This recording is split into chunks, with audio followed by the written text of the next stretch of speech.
कल हम लोग पढ़ लिए थे सेंटेंस क्या है। सेंटेंस की परिभाषा पढ़ लिए थे। सेंटेंस, प्रत्येक सेंटेंस का पहला अक्षर कैपिटल लेटर से लिखते हैं, ये भी पढ़ लिए थे। और सेंटेंस के अंत में सही सही पंक्चुएशन मार्क का प्रयोग करना भी बहुत जरूरी है, ये भी बात सीखनी है। आज हम लोग सीखेंगे सेंटेंस के भाग, सेंटेंस के पार्ट्स को सीखेंगे। आज हम लोग सीखेंगे सेंटेंस के पार्ट्स को, सेंटेंस के पार्ट्स को, सेंटेंस के पार्ट्स को।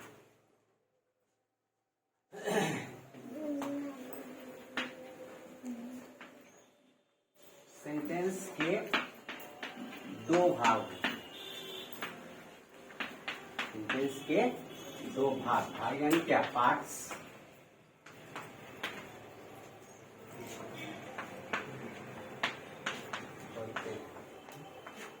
सेंटेंस के दो भाग होते हैं। सेंटेंस के कितने भाग होते हैं?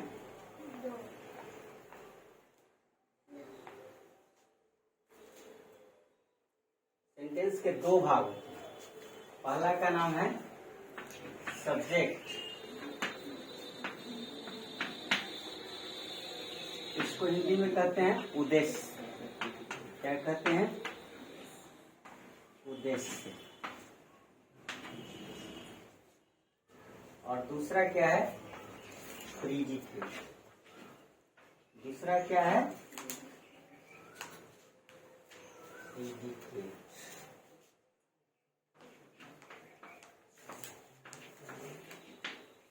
इसको कहते हैं विधि।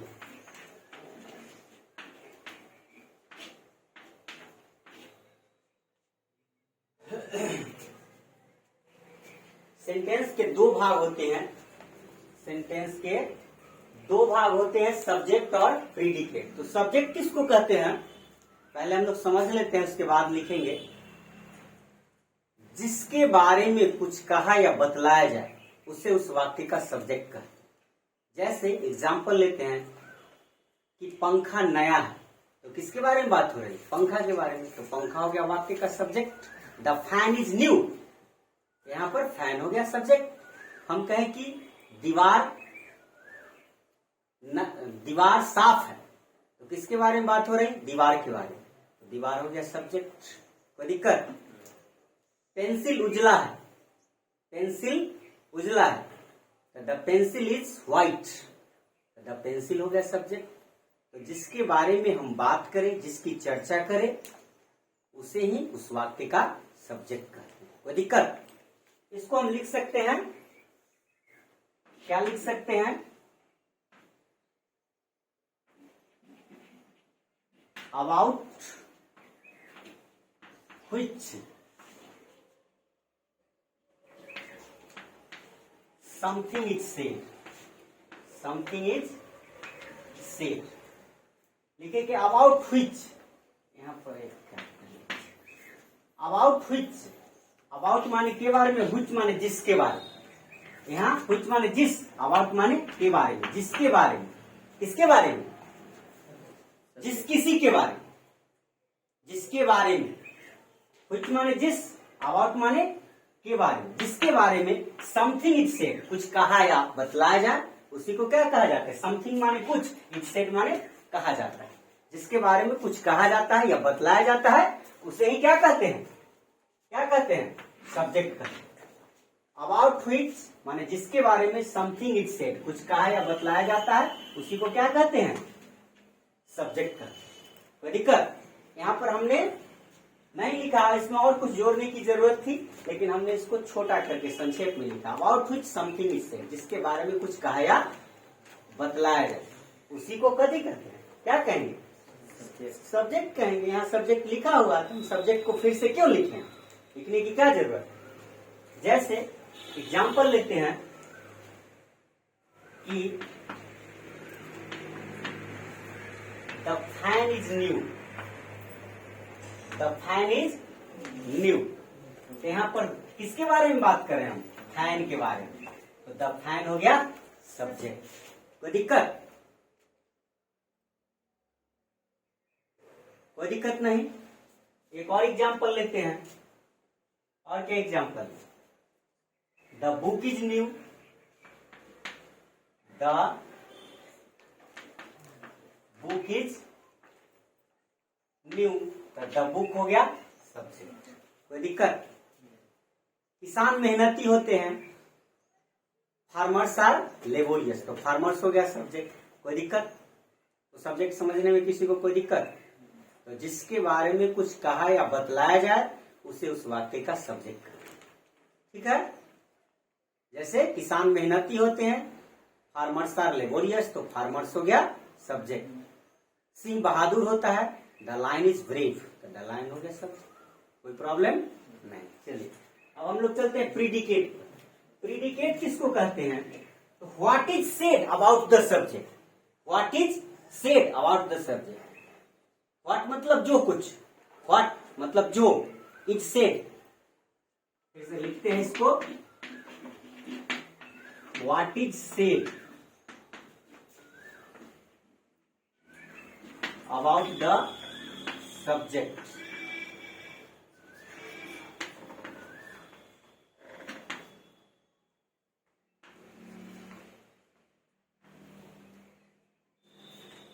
व्हाट इज सेड, व्हाट मतलब है जो, इज सेड कहा जाता है, जो कुछ भी कहा जाता है। अबाउट द सब्जेक्ट, अबाउट माने के बारे में, सब्जेक्ट मतलब सब्जेक्ट करता। सब्जेक्ट के विषय में जो कुछ कहा जाता है उसी को क्या कहते हैं? प्रीडिकेट कहते हैं। जैसे यहाँ पर हमने लिया कि द फैन इज न्यू, पंखा नया है, तो फैन क्या हो गया? सब्जेक्ट। और फैन के बारे में क्या कहा जा रहा है? कि नया है। क्या कहा जा रहा है? नया है। इस सेंटेंस को पुनः यहाँ पर हम लिखते हैं, कोई बात नहीं। तो इस सेंटेंस को यहां पर हम लिखते हैं फिर से,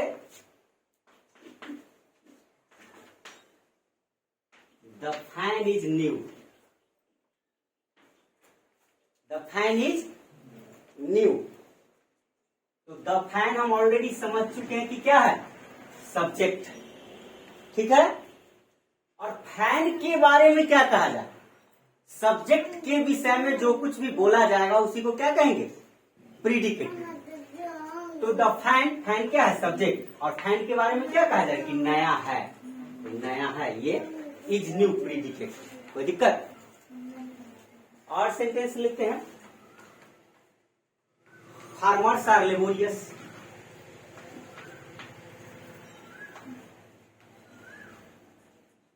फार्मर्स आर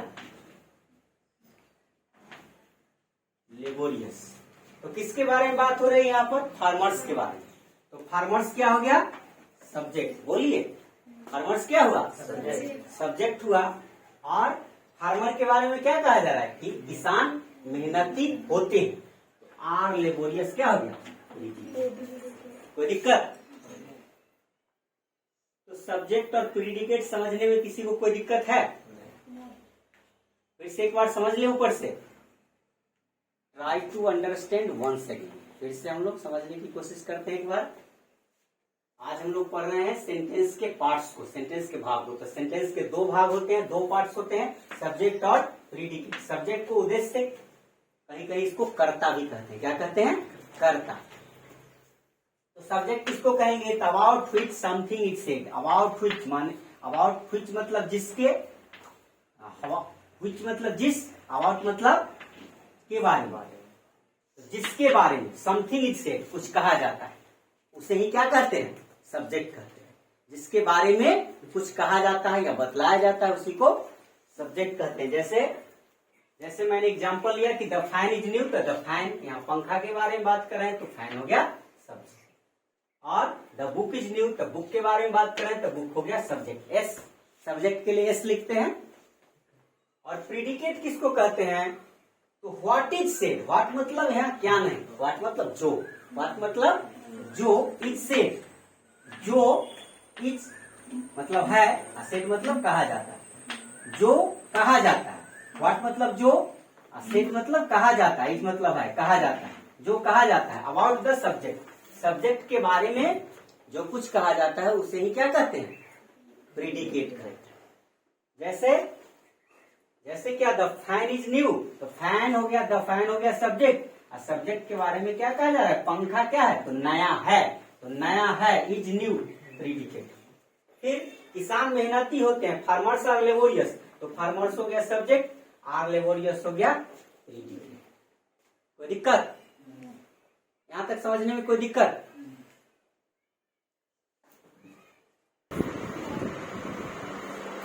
अब चलिए सब्जेक्ट और प्रीडिकेट के संबंध में कुछ और बातें जानने की कोशिश करते हैं हम लोग। दो बॉक्स बना लें, इधर लिखते हैं सब्जेक्ट और इधर लिखते हैं प्रीडिकेट।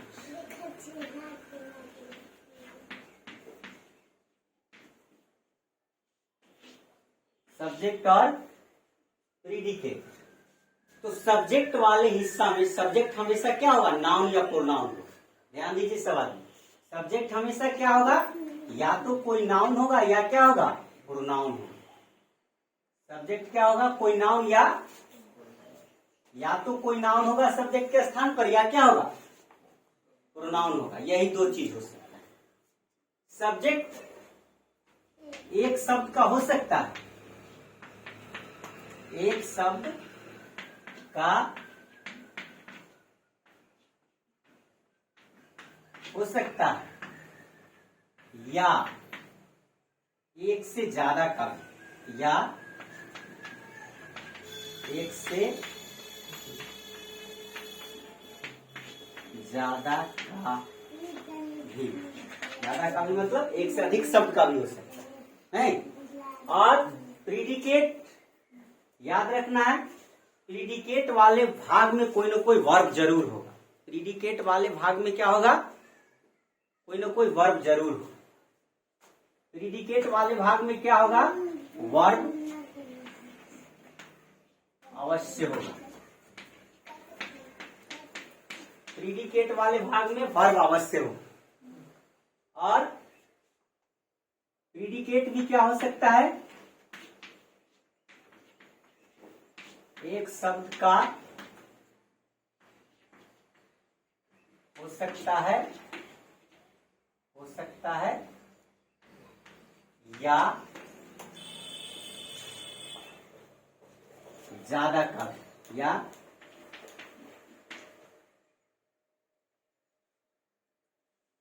एक शब्द का हो सकता है या ज्यादा का भी। ज्यादा का भी मतलब क्या, ज्यादा एक से अधिक शब्द का भी हो सकता है।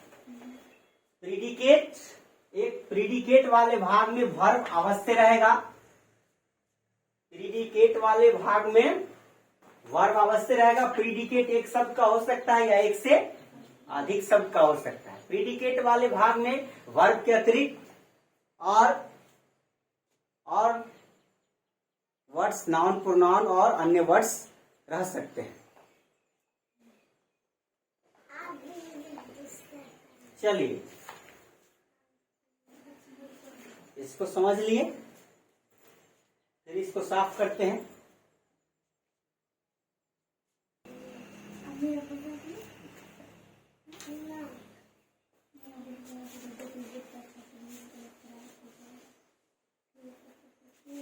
अब चलिए कुछ और एग्जाम्पल लेते हैं, फिर देखते हैं। राम प्लेज, राम खेलता है। तो देखिए सब्जेक्ट भी एक वर्ड का है और प्रीडिकेट भी एक शब्द का। मैंने कहा कि सब्जेक्ट भी एक शब्द के हो सकते हैं और प्रीडिकेट भी एक शब्द के हो सकते हैं। साथ साथ मैंने कहा कि सब्जेक्ट वाले स्थान पर कोई ना कोई क्या होगा हमेशा, नाउन या प्रोनाउन। तो राम क्या है, नाउन है, ठीक है। और मैंने कहा कि प्रीडिकेट वाले भाग में वर्ब अवश्य रहेगा, तो प्लेज वर्ब है ना, कोई दिक्कत। चलिए और एग्जाम्पल लेते हैं क्या, कि प्रीडिकेट वाले भाग भी एक से अधिक शब्द का हो सकता है और सब्जेक्ट वाले भाग भी एक से अधिक शब्द का हो सकता है। तो इसके लिए क्या लिखते हैं, माई फादर इज इल, मेरे पिताजी बीमार हैं। तो माई फादर क्या हो गया, सब्जेक्ट, और इज इल क्या हो गया, प्रीडिकेट। कोई दिक्कत? तो देख रहे हैं सब्जेक्ट भी एक से अधिक शब्द का हो गया और प्रीडिकेट भी एक से अधिक शब्द का हो गया। कोई दिक्कत?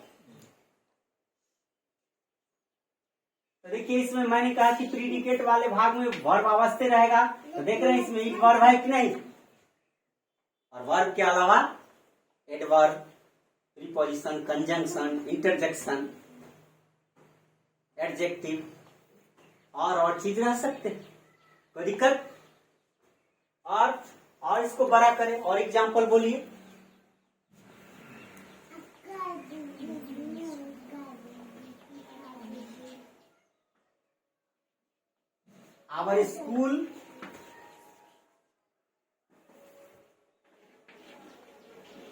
our school is big। हमारा स्कूल बड़ा है। तो आवर स्कूल क्या हो गया? सब्जेक्ट। इज बिग क्या हो गया? प्रीडिकेट। तो सब्जेक्ट और प्रीडिकेट समझने में कोई दिक्कत नहीं? समझ में आए तो इसको ऐसे समझ लेना है कि सब्जेक्ट वाले भाग को छांट लेंगे, इसको चुन लेंगे, अलग कर लेंगे, और बाकी जितना बचा सब क्या है? प्रीडिकेट। कोई दिक्कत? सब्जेक्ट को चुनने आ गया तो सब्जेक्ट को चुन लेंगे, और बाकी जितना बचा सब क्या हो गया? प्रीडिकेट हो गया। सब्जेक्ट को मैंने यहां पर लिखा है क्या? उद्देश्य। क्या लिखा है? उद्देश्य। सब्जेक्ट को कर्ता भी कहते हैं। क्या कहते हैं? कर्ता भी कहते हैं। सब्जेक्ट को नहीं पहचानने है तो इसका एक और तरीका है कि प्रत्येक सेंटेंस में कोई ना कोई काम होगा, कोई ना कोई क्रिया होगी, वर्ब होगा। उस वर्ब को चुनिए और वर्ब को जो करने वाला होगा, वर्ब को जो कंप्लीट करेगा, वही क्या होगा? सब्जेक्ट होगा। जैसे मैं हल जोतता हूं, मैं हल जोतता हूं, तो इसमें वर्ब कौन है? जोतना। वर्ब क्या है? जोतना। ये जोतने का काम कौन करता है? मैं। ये जोतने का काम कौन करता है? मैं। I plough the field. I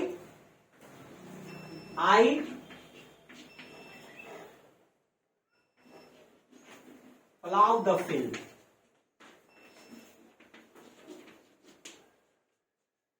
I plough the field. I हो गया सब्जेक्ट, अब प्लाउ द फील्ड क्या हो गया? प्रीडिकेट हो। बात समझ गए? तो प्रत्येक सेंटेंस में एक न क्या होगा? क्रिया जरूर होगी, वर्ब जरूर होगा। उस वर्ब को जो करने वाला होगा, उस काम को जो करने वाला होगा, वही क्या होगा? सब्जेक्ट। जैसे कभी कभी लंबा सेंटेंस हो जाएगा तो आपको पता नहीं चलेगा कि किसके बारे में क्या कहा जा रहा है। नहीं, वहां पर क्या करेंगे? देखेंगे कि काम हो रहा है, क्रिया हो रही है, उस क्रिया को जो करने वाला हो, नहीं, उसी को, क्रिया को करने वाला को ही क्या कहेंगे? सब्जेक्ट कहेंगे। जैसे आई प्लाउ द फील्ड, इसमें वर्ब क्या हो गया? प्लाउ, जोतना। ये जोतने का काम कौन करता है? आई। कौन करता है? आई। आई हो गया सब्जेक्ट। कोई दिक्कत? बात समझ में आ रही कि नहीं? और एग्जाम्पल नहीं इधर।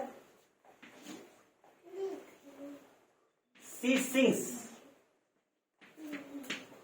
शी सिंग्स ए सॉन्ग, वह गीत गाती। यहां पर वर्ब क्या हो रहा है? सिंग्स। वर्ब क्या है? सॉरी, यहां पर सिंग्स एस छूट गया। शी सिंग्स ए सॉन्ग, तो शी सिंग्स ए सॉन्ग, यहां पर सिंग्स। सिंग्स कौन कर रहा है? सी कर रहे हैं। तो सी क्या है? सब्जेक्ट हो गया। कोई दिक्कत?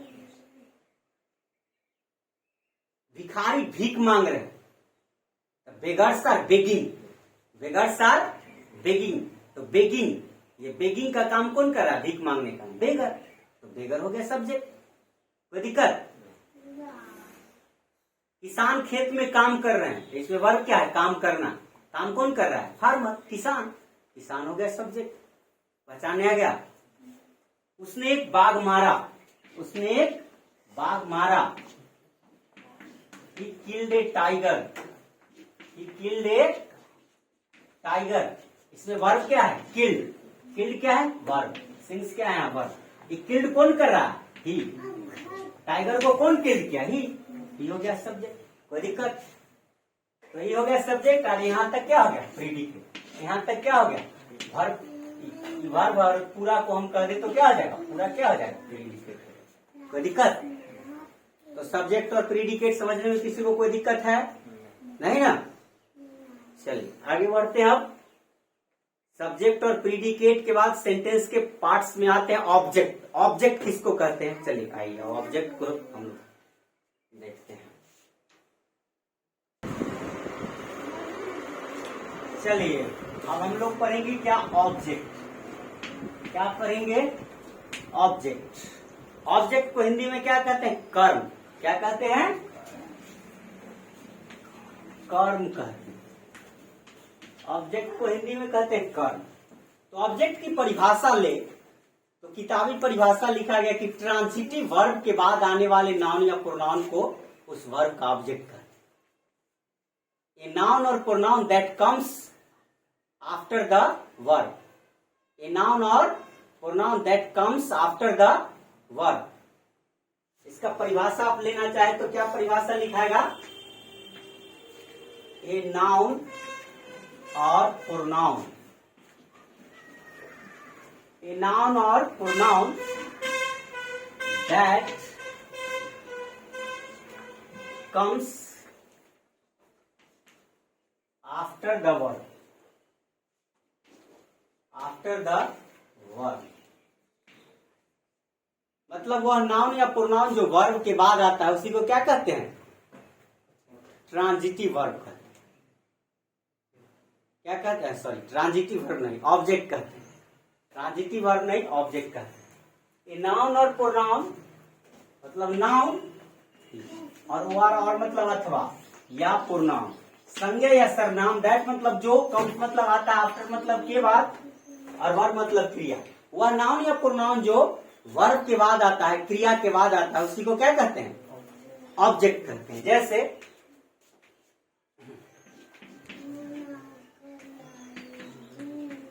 he killed a tiger। he killed a tiger। यहां पर killed क्या है? वर्ब। killed क्या है? वर्ब। वर्ब के बाद क्या आ रहा है? नाउन कौन आ रहा है? टाइगर। क्या आ रहा है? टाइगर। यही टाइगर क्या हो गया? ऑब्जेक्ट। टाइगर क्या हो गया? ऑब्जेक्ट हो गया। तो परिभाषा के अनुसार ए नाउन और प्रोनाउन, वह नाउन या प्रोनाउन जो वाक्य में वर्ब के बाद आता है उसी को क्या कहते हैं? ऑब्जेक्ट कहते हैं। ठीक है, कोई दिक्कत? और हिंदी में परिभाषा आपको मिलेगा कि ट्रांजिटिव वर्ब के बाद आने वाले नाउन या प्रोनाउन को ऑब्जेक्ट कहते हैं। फिर ट्रांजिटिव वर्ब समझना होगा, तो ट्रांजिटिव वर्ब को समझने के लिए फिर वर्ब पर जाना नहीं। तो वर्ब दो तरह के होते हैं, प्रिंसिपल वर्ब और एक्सिलियरी वर्ब। फिर प्रिंसिपल वर्ब दो तरह के होते हैं, ट्रांजिटिव वर्ब और इंट्रांजिटिव वर्ब। तो ट्रांजिटिव वर्ब उस वर्ब को कहते हैं जिसका अपना ऑब्जेक्ट होता है, और इंट्रांजिटिव वर्ब उस वर्ब को कहते हैं जिसका अपना ऑब्जेक्ट नहीं होता है। तो ट्रांजिटिव वर्ब और इंट्रांजिटिव वर्ब को समझने के लिए थोड़ा सा इधर आते हैं हम लोग। जैसे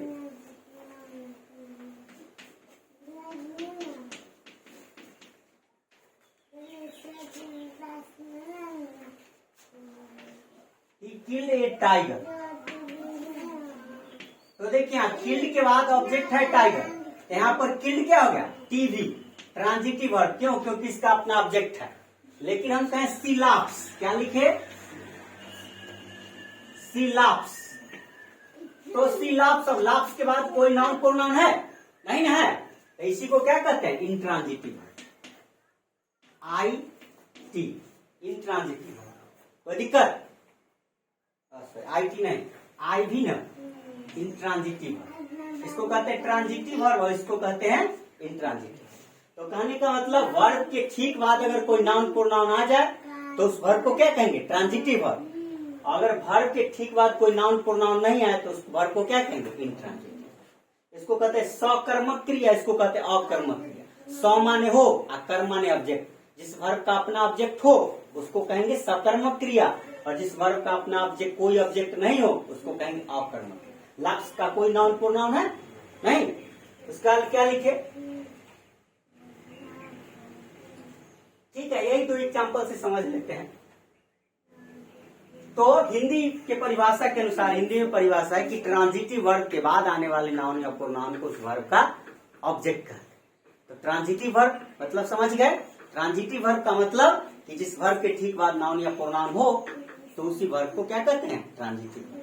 ठीक है, तो ट्रांजिटिव वर्ब के ठीक बाद आने वाले नाउन प्रोनाउन को ऑब्जेक्ट कहते हैं। यहाँ पर किल्ड वर्ब है, तो कैसा वर्ब है, ट्रांजिटिव वर्ब। ट्रांजिटिव वर्ब के बाद क्या आ रहा है, टाइगर, टाइगर हो गया ऑब्जेक्ट। कोई दिक्कत,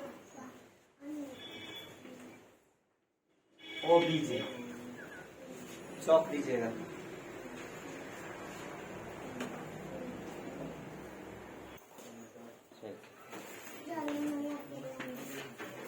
I eat a mango. I eat a mango. तो चलिए यहाँ पर ही क्या हो गया, सब्जेक्ट हो गया, किल्ड क्या हो गया, वर्ब। तो कैसा वर्ब, ध्यान दीजिए, ही क्या हो गया, सब्जेक्ट। सब्जेक्ट यानी क्या, कर्ता। सब्जेक्ट यानी कर्ता, यानी क्या, उद्देश्य। क्या, उद्देश्य। कैसे पहचानेंगे, नहीं समझ में आया तो किल्ड, ये किल्ड कौन किया, ही किया, तो ही सब्जेक्ट हो गया। जो वर्ब को कंप्लीट करेगा वही ना सब्जेक्ट होगा। तो किल्ड कौन किया, ही हो गया सब्जेक्ट। और सब्जेक्ट जो कुछ करेगा वही वर्ब हो जाए। सब्जेक्ट जो कुछ भी एक्टिविटी करेगा वही क्या हो जाए, वर्ब हो जाए। यहाँ ही क्या कर रहा है, किल्ड कर रहा है, तो किल्ड क्या हो गया, वर्ब। तो किल्ड वर्ब है, कैसा वर्ब है, ट्रांजिटिव वर्ब। और इस वर्ब का रिजल्ट, परिणाम किस पे जा रहा है, टाइगर पे। कि किल्ड करने से कौन मर गया, टाइगर। तो टाइगर हो गया ऑब्जेक्ट। ट्रांजिटिव वर्ब के बाद नाउन प्रोनाउन आ रहा है, ऑब्जेक्ट। चलिए फिर यहाँ आई क्या हो जाएगा, सब्जेक्ट। इट क्या हो गया, वर्ब। कैसा वर्ब, ट्रांजिटिव वर्ब, क्योंकि इसके बाद ऑब्जेक्ट है। और मैंगो क्या हो गया, ऑब्जेक्ट। कोई दिक्कत, तो चलिए अगर नहीं समझ में आए ये किताबी परिभाषा तो इसको ऐसे भी समझते हैं। गांव में लोग कहते हैं उसका कर्म खराब। किसी को जीवन में कष्ट होता है बुढ़ारी में तो ना कहते इसका कर्म बहुत खराब है, मतलब कर्म का फल पड़ रहा है। तो ठीक उसी तरह यहां समझिए कि प्रत्येक सेंटेंस में क्रिया होगी, कर्म हो, कर्म नहीं सॉरी, क्रिया होगी, वर्ब। और वर्ब का रिजल्ट जिस पे जाएगा, परिणाम जिस पे पड़ेगा उसी को क्या कहेंगे, ऑब्जेक्ट। यहाँ देखिए, ही किल्ड ए टाइगर, उसने एक बाघ मारा। तो मारने का रिजल्ट किस पे जा रहा है, मारने से कौन मर गया, टाइगर। तो टाइगर हो गया object. I eat a mango, मैं आम खाता हूँ। यहाँ क्रिया कौन है, खाना। क्रिया कौन है, खाना। और खाने से मर कौन रहा है, आपके दांतों तले कौन चबाया जा रहा है, आम। मर रहा है, चबा पहिता हो रहा है कौन, आम। तो आम हो गया क्या, ऑब्जेक्ट। बात समझ में आई कि नहीं, क्या कोई सवाल है, बोलिए। तो प्रत्येक सेंटेंस में एक क्रिया होगी, कार्य होगा, और कार्य का फल, परिणाम, कार्य करने के बाद उस कार्य का रिजल्ट जिस पर पड़ेगा, कार्य के कारण जो प्रभावित होगा वही ऑब्जेक्ट होगा। जैसे मैं दीवार तोड़ता हूं, यहाँ क्रिया क्या हो गया, तोड़ना। और तोड़ने से क्या हो गया, दीवार टूट गया। तो तोड़ना का प्रभाव किस पर पड़ रहा है, दीवार पर। तो दीवार हो गया ऑब्जेक्ट। मैंने दीवार तोड़ा, I broke the wall, I broke the wall, the wall हो गया ऑब्जेक्ट। कोई दिक्कत, मैंने एक सांप मारा, आई किल्ड ए स्नेक। तो किल्ड का रिजल्ट किस पे जा रहा है, स्नेक मर गया। कोई दिक्कत। तो अगर किताबी परिभाषा ये परिभाषा याद नहीं रहे तो याद रखना है क्या, कि प्रत्येक सेंटेंस में क्रिया होगी और क्रिया का परिणाम, रिजल्ट, फल जिस पर पड़ेगा उसी को ऑब्जेक्ट। कोई दिक्कत। जैसे एग्जांपल में लिए कि किल्ड करने से, किल्ड का परिणाम टाइगर पे हो रहा है कि टाइगर मर गया। ईट करने से आम दांतों तले चबाया जा रहा है। आम फल के रूप में था, उसको छोटा छोटा टुकड़ों में आप बांट दो, प्रभावित कौन, आम हुआ ना। कोई दिक्कत।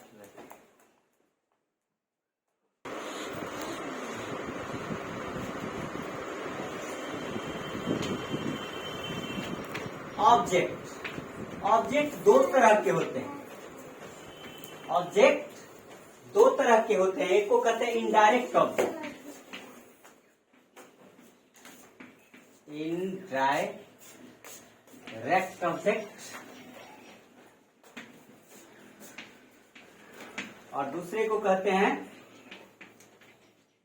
Direct object. ऑब्जेक्ट दो तरह के होते हैं, इनडायरेक्ट ऑब्जेक्ट और डायरेक्ट ऑब्जेक्ट।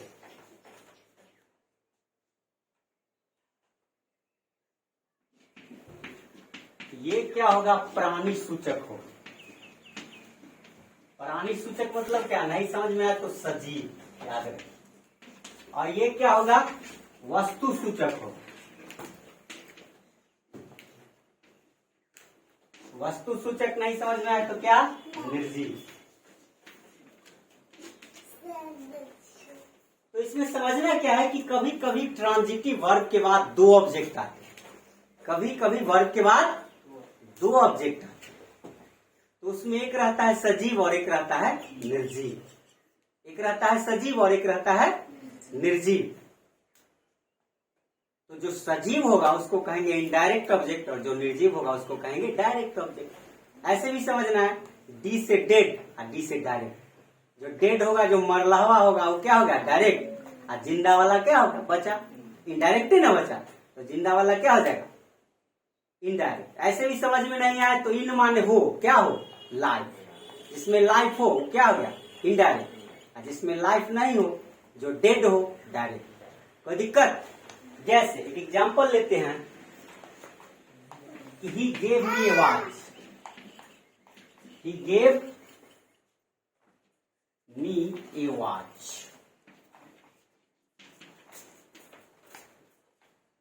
तो देखिए, कहने का मेरा मतलब है कि कैसे पहचानेंगे कि कौन है डायरेक्ट ऑब्जेक्ट और कौन है इनडायरेक्ट ऑब्जेक्ट। तो थोड़ा सा इसको ऊपर लिखते हैं, इसको ऊपर लिखते हैं।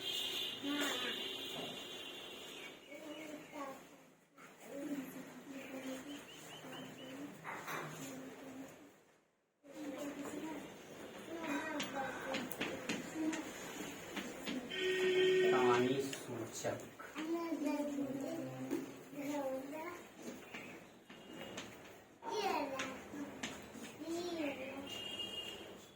तो he gave me A watch. तो अभी अभी हम लोग सब्जेक्ट भी सीखे हैं, वर्ब भी सीखे हैं। ही क्या है, सब्जेक्ट।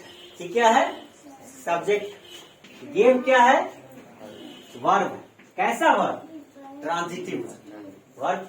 कैसा वर्ब, ट्रांजिटिव वर्ब। और ये ट्रांजिटिव वर्ब का दो ऑब्जेक्ट है, एक मी और एक ए वॉच। कोई दिक्कत? तो मैंने कहा कि कभी कभी ट्रांजिटिव वर्ब के बाद दो ऑब्जेक्ट आते हैं, कभी कभी ट्रांजिटिव वर्ब के बाद दो ऑब्जेक्ट आते हैं। उसमें एक होता है वस्तु सूचक और एक होता है प्राणी सूचक। तो जो प्राणी सूचक होगा उसको कहेंगे क्या, इनडायरेक्ट ऑब्जेक्ट। इसमें देखिए प्राणी सूचक कौन है, प्राणी सूचक यानी क्या, सजीव। सजीव कौन है, मी। सजीव क्या है, मी। तो मी क्या हो गया, इनडायरेक्ट ऑब्जेक्ट। आई लिख दिए इनडायरेक्ट और ओबीजे इनडायरेक्ट ऑब्जेक्ट। और ये क्या है, डी ओबीजे डायरेक्ट ऑब्जेक्ट। कोई दिक्कत?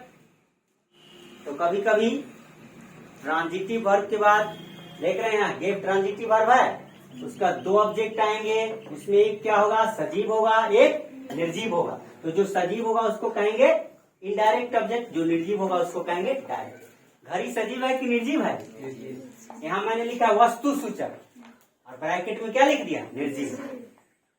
तो जो निर्जीव हो, वस्तु सूचक हो, उसको कहेंगे डायरेक्ट ऑब्जेक्ट। तो वॉच क्या है, निर्जीव है ना। तो डी से डेड है, डी से डायरेक्ट, घड़ी डेड है, मरा हुआ है, इसलिए ये निर्जीव है, इसलिए क्या कहेंगे, डायरेक्ट ऑब्जेक्ट। कोई दिक्कत?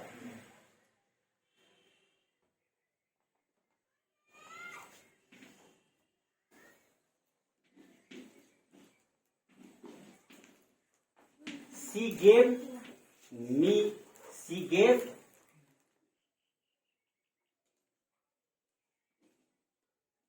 her a pen. She gave her a pen. यहाँ पर सी क्या है, सब्जेक्ट। गेव क्या है, ट्रांजिटिव वर्ब। और हर क्या हो गया, डायरेक्ट ऑब्जेक्ट, इनडायरेक्ट ऑब्जेक्ट। हर सजीव है ना, तो ये हो गया इनडायरेक्ट ऑब्जेक्ट।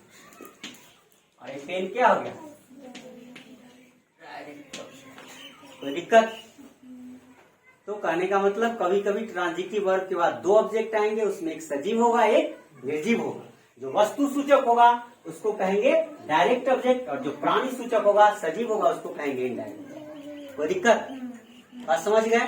याद क्या रखना है कि कभी कभी ट्रांजिटिव वर्ब के बाद दो ऑब्जेक्ट आते हैं, कोई पूछे कि डायरेक्ट ऑब्जेक्ट किसको कहते हैं, इनडायरेक्ट ऑब्जेक्ट किसको कहते हैं, तो उसको हम लोग कैसे आंसर देंगे कि कभी कभी ट्रांजिटिव वर्ब के बाद दो ऑब्जेक्ट आते हैं, उसमें एक होगा प्राणी सूचक यानी सजीव और एक होगा वस्तु सूचक यानी निर्जीव। जो प्राणी सूचक होगा, सजीव होगा, वो होगा इनडायरेक्ट ऑब्जेक्ट जैसे कि हर और मी, और एक होगा निर्जीव यानी वस्तु सूचक, उसको जैसे कि पेन और क्या वॉच, ये दोनों हो गया डायरेक्ट ऑब्जेक्ट। कोई दिक्कत? एक बात और याद रखनी है कि